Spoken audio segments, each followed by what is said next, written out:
The American bomber formation was still miles away when the German fighters appeared. At first, the escorts saw nothing unusual. Then the shapes came into view. Small, fast, almost impossibly fast. They did not climb toward the bombers like conventional fighters. They seemed to cut across the sky. A few seconds later, the first German jet swept through the formation at a speed the Allied pilots could barely comprehend. Gunfire flashed from its nose. Then it was gone. No propeller, no familiar engine roar, just a sudden burst of cannon fire, a blur of metal, and silence. For American bomber crews, who had spent years fighting piston-engine fighters, this was something different. The enemy had entered a new age. The aircraft was the Messerschmitt Me-262, and by the time Allied pilots understood what they were seeing, Germany had already built the world's first operational jet fighter. But there was a problem hidden inside that astonishing machine. The Me-262 was faster than almost anything flying against it. It carried 4 heavy 30mm cannon. It could attack bombers with a speed advantage that seemed almost unfair. Yet it arrived in combat during the final months of a war Germany was already losing. Its engines were fragile, its production was disrupted. Fuel was scarce. Trained pilots were disappearing. Allied fighters were learning how to attack it when it was most vulnerable. And political decisions inside Nazi Germany repeatedly delayed or distorted the role for which the aircraft had been designed. The Me-262 had arrived before the world was ready for jet combat. But Germany itself was not ready for the jet. In the summer of 1944, the skies over Europe were changing. For years, the German Luftwaffe had relied on aircraft powered by piston engines, machines whose propellers converted the power of combustion into thrust. They could climb, turn, dive, and fight, but they were approaching the limits of what that technology could provide. Meanwhile, the Allies were producing aircraft in enormous numbers. American bombers were crossing into German airspace in daylight. British bombers were striking at night. Escort fighters were traveling farther and farther into Germany. Aircraft, such as the P-51 Mustang, were transforming the bomber war by giving American formations long-range fighter protection. Germany was facing not simply an aircraft problem, but an industrial problem, a fuel problem, a pilot problem, and ultimately, a strategic problem. The Luftwaffe needed a way to break through bomber formations before Allied fighters could respond. A faster fighter could attack, disengage, and attack again. That idea had been developing long before the Me-262 entered combat. The roots of the aircraft reached back to the late 1930s. At Messerschmitt, engineers began investigating aircraft propelled by jet engines rather than propellers. Jet propulsion was still experimental. The basic principle was deceptively simple. Instead of turning a propeller, air would be drawn into an engine, compressed, mixed with fuel and burned, producing a high-speed stream of exhaust that generated thrust. The difficulty was making such an engine survive its own temperatures and forces. German engineer Hans von Ohain was developing jet technology independently, while Ernst Heinkel's company was also pursuing jet aircraft. At Junkers, Dr. Anselm Franz and his team were working on another crucial piece of the puzzle, a practical axial-flow turbojet. These efforts would eventually converge into the technology that powered the Me-262. The first prototype of what became the Me-262 did not begin life with jet engines. The aircraft flew initially with conventional piston engines because the intended jet engines were not yet ready. This detail reveals something important about the project. The Me-262 was not created overnight as a miraculous secret weapon. It emerged from years of experimentation, engineering compromises, and technological uncertainty. Its swept-wing shape was not merely artistic. The designers needed to manage the aerodynamic problems associated with high speed. As an aircraft approaches the speed of sound, airflow behaves differently. Drag increases sharply, and conventional designs can become unstable or inefficient. The Me-262's swept wings helped postpone some of those effects and gave the aircraft a shape suited to the high speeds its engines promised. But promising a jet engine and delivering a reliable jet engine were two very different things. The aircraft's intended power plant was the Junkers Jumo 004, one of the most important engines in aviation history and one of the most difficult pieces of machinery Germany attempted to manufacture during the war. The Jumo 004 was an axial flow turbojet. Air entered through the front and passed through multiple compressor stages. The compressed air entered combustion chambers where fuel was burned. Expanding gases then drove the turbine before escaping through the rear as high-speed exhaust. There was no giant propeller in front. The thrust came from the engine itself. The concept was revolutionary. The metallurgy was not. The turbine operated under extreme thermal stress, and Germany lacked enough high-temperature materials to give the engine the long service life that engineers wanted. Strategic shortages forced compromises. Components wore rapidly. Early engines could have very short operating lives compared with later jet engines. Pilots had to treat the throttle carefully. A sudden acceleration could cause the engine to surge or flame out. A careless throttle movement could damage an engine that was already expensive and difficult to replace. This weakness would become one of the Me-262's defining characteristics. But before the aircraft could enter combat, it had to prove that it could fly. On July 18, 1942, test pilot Fritz Wendel took the Me-262 into the air, using two Jumo 004 engines. The aircraft had already flown with piston engines, but this was a major milestone. A true jet-powered Me-262 was now airborne. The machine accelerated without a propeller. Its flight characteristics were different from those of conventional fighters. It was not simply a faster version of an existing aircraft. It belonged to a new generation. Yet the German military did not immediately turn it into an operational weapon. There were reasons for caution. The engines were unreliable. Production was complicated. The aircraft required new maintenance procedures, new pilot training, and new logistical support. Germany was fighting a war of extraordinary scale, and every new aircraft competed for aluminum, fuel, engines, workers, and factory capacity. The Me-262 was not merely another fighter. It was an industrial system that depended on an entire ecosystem Germany was increasingly unable to provide. Then came another problem: Hitler. By 1943, the Me-262 was attracting attention at the highest levels of the German government. On November 26, 1943, Adolf Hitler saw the aircraft demonstrated. What happened next would become one of the most famous episodes in the Me-262 story. Hitler asked whether the aircraft could carry bombs. The answer was yes. From that point, he became strongly interested in using the Me-262 as a fast bomber, and this contributed to delays in its development as a dedicated fighter. The popular version of the story sometimes makes the situation sound simple. Hitler demanded a bomber, and therefore the jet fighter was delayed. Reality was more complicated. The aircraft was not yet ready for mass operational deployment anyway. Engine shortages, development difficulties, and production problems were already significant. But Hitler's insistence on the bomber role became a serious obstacle at exactly the moment when Germany desperately needed an effective interceptor. The strategic logic behind the fighter version was obvious. Allied bomber formations were difficult to destroy because they were protected by large numbers of escort fighters. A conventional German fighter had to fight through that protection. A jet could potentially change the equation. The Me-262 could fly at around 870 kilometers per hour, or roughly 540 miles per hour, depending on configuration and conditions. That gave it an enormous speed advantage over most Allied piston-engine fighters. A P-51 Mustang could not simply chase a Me-262 in level flight and expect to catch it. The same was true for many other Allied fighters. But speed alone does not win wars. The aircraft needed weapons. At the nose of the Me-262 were four Mk-108 30mm cannon. These were short-barreled weapons, designed for close-range destructive power. The 30mm shells were large, compared with the machine gun ammunition commonly used by many fighters.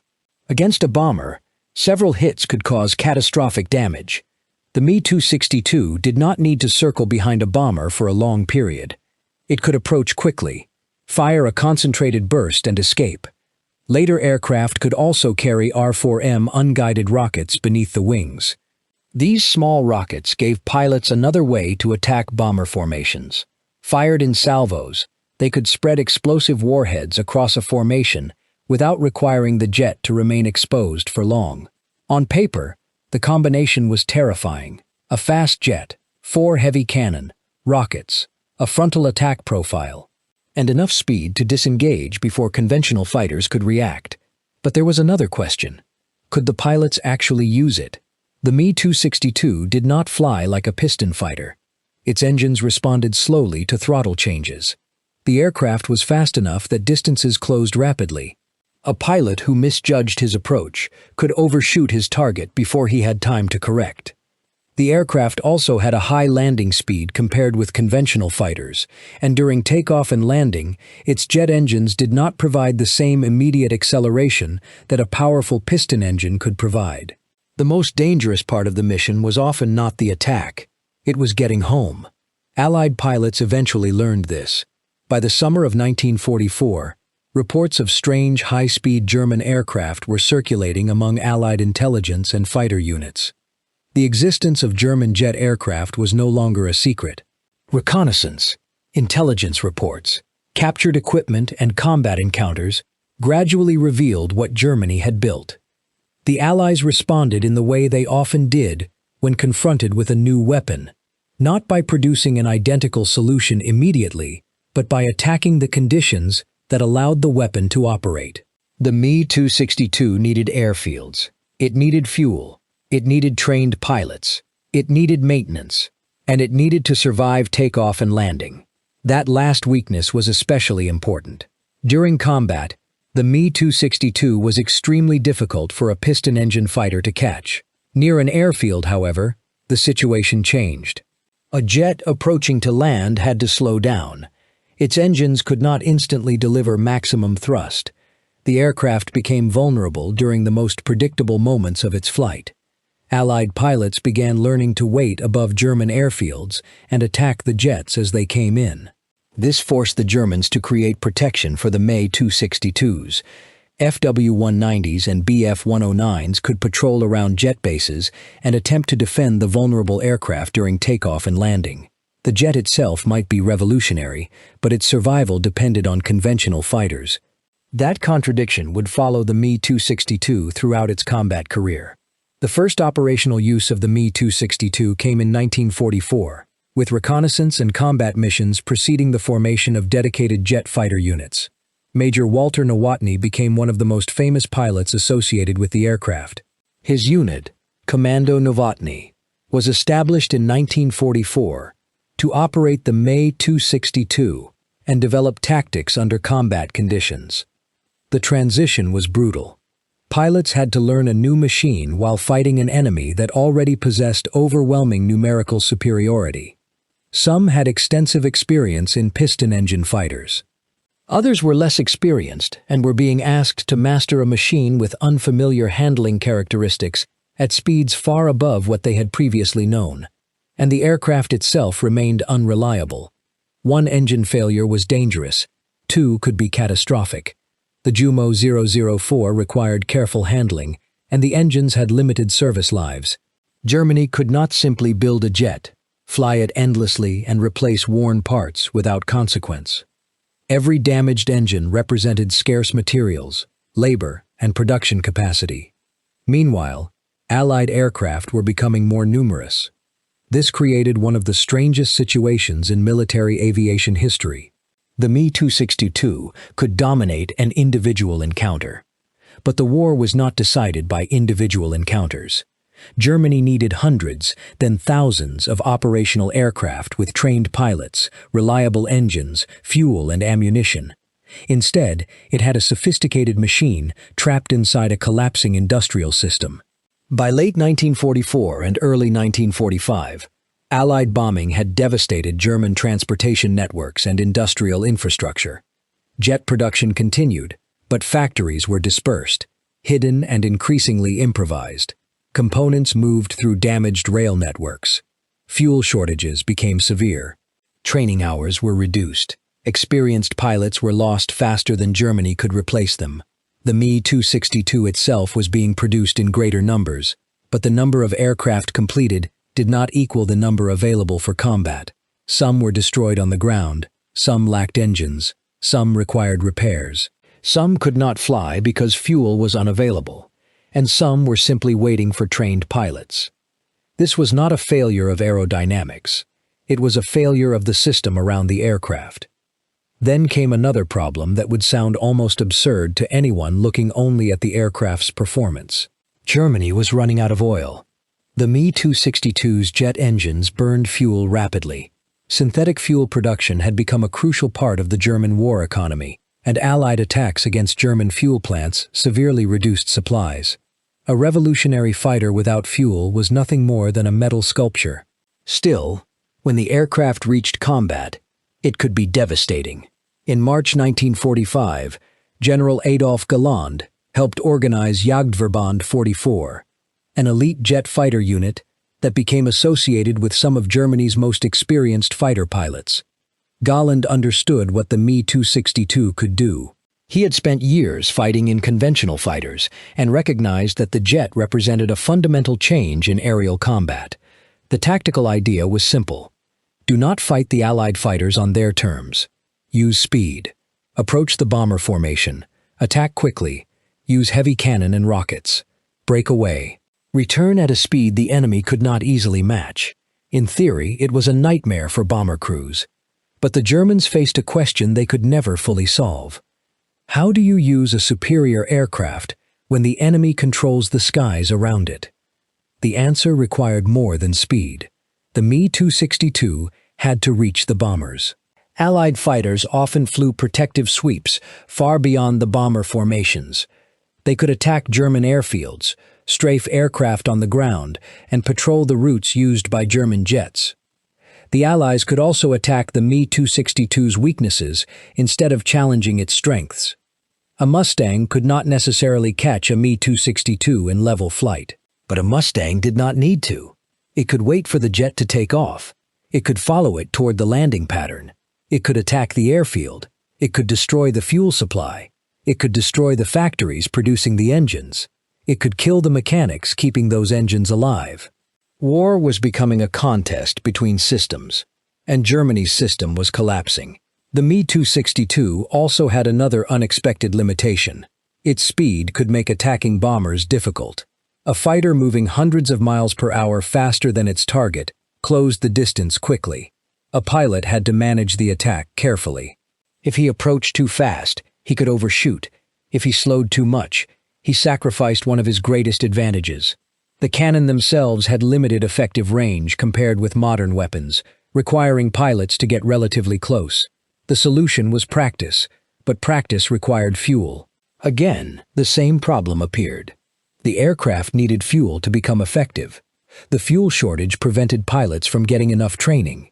The lack of training reduced combat effectiveness, and losses of experienced pilots made the training problem worse. The machine was ahead of the system. In April 1945, Germany's military situation had become desperate. Soviet armies were closing from the east. American and British forces were advancing from the west. German cities and transport networks had been battered.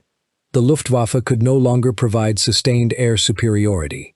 Yet the Me-262 continued to fly. There were moments when Allied pilots encountered the jet and realized just how dangerous it was. The psychological effect mattered almost as much as the physical one. For years, Allied pilots had been accustomed to German fighters that could be outmaneuvered or outrun under particular circumstances. The Me-262 disrupted that expectation. Its appearance forced pilots to rethink their assumptions about speed and interception. The future had arrived, but it had arrived in a country that was losing the present. That is what makes the Me-262 such a fascinating military paradox. It was not a useless weapon. It was not a miracle weapon. It was something more complicated. It was a genuine technological breakthrough that appeared under conditions that prevented the breakthrough from reaching its full potential. The Germans built different versions of the Me-262 for different missions. The primary fighter was the Schwalbe, or Swallow. There was also the Sturmvogel, intended as a fighter bomber. Reconnaissance versions were developed. Training and experimental variants appeared. The basic airframe proved flexible enough to support multiple roles. The aircraft also introduced features that would become standard in later jet fighters. The swept wing, twin engines mounted beneath the wings, a tricycle landing gear, high-speed aerodynamic design, heavy forward-firing armament. These features were not all unique individually, but together they represented a new generation of aircraft design, and that generation was not exclusively German. The Allies were already developing their own jet aircraft. Britain had the Gloucester Meteor. America was working on several jet projects, including the P-80 Shooting Star. The Soviet Union would soon study captured German technology and develop its own jet programs. The Me-262 did not create the jet age by itself, but it demonstrated, in combat, what the jet age could look like. That distinction matters. Germany had been experimenting with jet propulsion before the Me-262 became operational. Britain had also been developing jets. Frank Whittle's work had already demonstrated the potential of turbojet propulsion. The jet revolution was not a Nazi invention appearing from nowhere, but the Me-262 was the first turbojet-powered fighter to enter regular operational combat service. That made it historically important, even though it arrived too late to change the outcome of the war. There is a temptation to ask a counterfactual question. What if the Me-262 had entered service earlier? What if Hitler had never pushed it toward the bomber role? What if the engines had been reliable from the beginning? What if Germany had possessed enough fuel? What if thousands of trained pilots had been available? The answers are uncertain, and that uncertainty is important. A common popular narrative suggests that an earlier Me-262 would have changed the outcome of World War II. The historical evidence does not justify such certainty. By the time the jet became operational, Germany faced overwhelming strategic disadvantages. Allied industrial production was vastly greater. Allied air forces had enormous numbers of aircraft. German fuel production was collapsing. The Luftwaffe was losing experienced personnel. Allied armies were advancing across Europe. Even a much earlier jet fighter would have needed engines, fuel, pilots, spare parts, factories, and airfields. Technology does not operate in isolation. A weapon is only as powerful as the system that sustains it. That lesson becomes painfully clear when examining the Jumo 004. The engine was brilliant by the standards of the era, but its short service life was a major limitation. Engineers had been forced to use materials that could survive only limited periods under extreme temperatures. As German production conditions deteriorated, quality became even harder to maintain. The result was an engine that could make an aircraft extraordinarily fast, but could not provide the reliability modern air forces expected. And speed created another problem. If the aircraft was too fast for conventional fighters to catch, Allied pilots had to change tactics. They did. The safest time to attack the Me-262 was often when it could not exploit its speed. Takeoff, landing, low altitude, approach. Those moments became hunting grounds. Allied pilots developed techniques for attacking jet bases and following jets into their landing patterns. Ground-based anti-aircraft defenses also protected German airfields, creating dangerous environments where Allied pilots had to balance the risk of attacking the jets against the risk of German flak. The Me-262 was powerful, but it was predictable, and predictability can kill even a superior weapon. By April 1945, the war was ending. American troops were crossing Germany. Soviet troops were fighting toward Berlin. The German government was collapsing. Some Me-262s continued to attack Allied aircraft. Others were destroyed before they could fly. Factories were captured. Airfields were overrun. Pilots surrendered. And engineers who had spent years pushing jet technology forward suddenly found themselves surrounded by armies determined to understand what Germany had built. When Allied forces reached German facilities, they discovered something extraordinary. Jet aircraft. Jet engines, technical drawings, production equipment, research documents. The victors immediately recognized the importance of what they had captured. The war had ended, but the technological race had not. American, British, Soviet and French teams examined German aircraft and engines. Engineers studied the Jumo 004. Aircraft were taken for evaluation. Technical knowledge was absorbed into post-war aviation programs. The Soviet Union, in particular, made extensive use of captured German technology and expertise while developing its own early jet engines and aircraft. Britain continued its Meteor program and advanced rapidly into the jet era. The United States accelerated jet fighter development. But the most important legacy of the Me-262 was not that the Allies simply copied it. It was that the aircraft demonstrated the operational reality of jet warfare.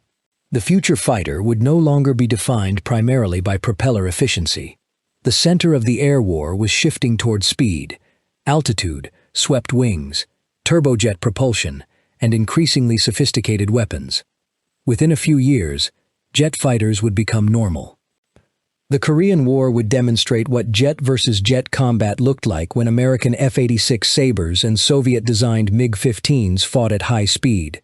The aircraft of that era were not simply copies of the Me-262, but the aerodynamic and technological direction was unmistakable.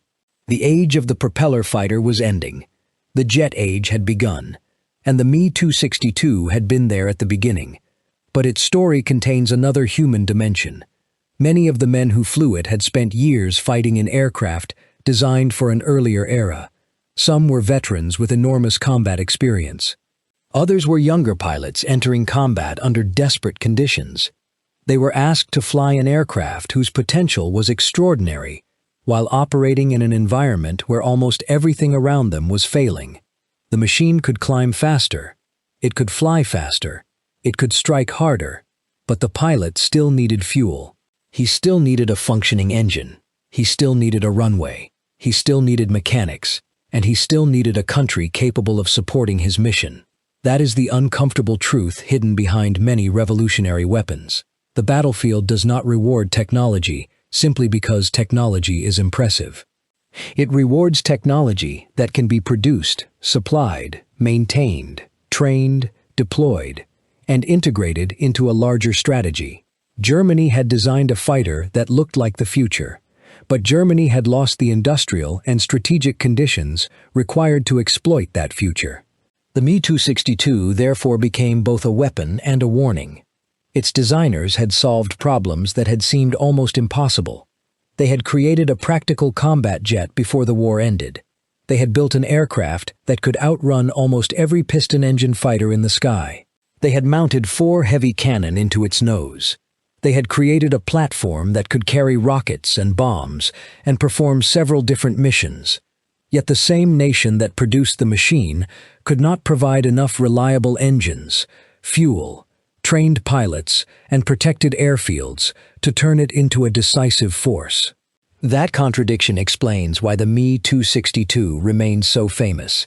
It was not famous because it won the war. It was famous because it showed what the next war would look like. On May 8, 1945, the war in Europe ended. For the Me-262, the combat story was over, but its influence was just beginning. Aircraft engineers around the world now had proof that jet propulsion could work in frontline combat. The questions were no longer whether a jet fighter could fly fast enough or whether a jet engine could power a combat aircraft. The questions had changed. How fast could it go? How high could it climb? How long could the engine last? How could it turn at high speed? How could pilots fight when the aircraft approached the limits of human reaction? What weapons would replace cannon? What would happen when radar, missiles, and jet propulsion were combined? Those questions would define the Cold War. And they all began to emerge from the same revolution. The propeller was disappearing from the fighter's nose. The turbine was taking its place. The Me-262 had arrived before the world was ready. But perhaps the more accurate statement is that the world was ready to learn from it. The Allies had spent years fighting a war built around piston engines. Then, suddenly, a German aircraft appeared that belonged to another technological era. It was faster than the fighters chasing it. It demanded new tactics. It demanded new engineering. It forced pilots to think differently. And yet, when the war ended, The Me-262 was not sitting over Berlin as the victorious weapon of a new German Air Force. It was sitting on captured airfields. Its pilots were prisoners or surrendering. Its engineers were being questioned. Its engines were being dismantled. Its drawings were being studied by the nations that had defeated Germany. That is the final irony. The Me-262 was created to help Nazi Germany survive a war it had started and was rapidly losing. Instead, the aircraft became part of the technological inheritance of the nations that defeated it.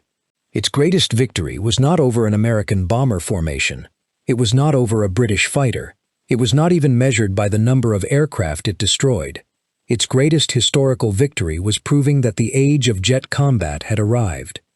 And its greatest failure was demonstrating that invention alone could not save a collapsing war machine.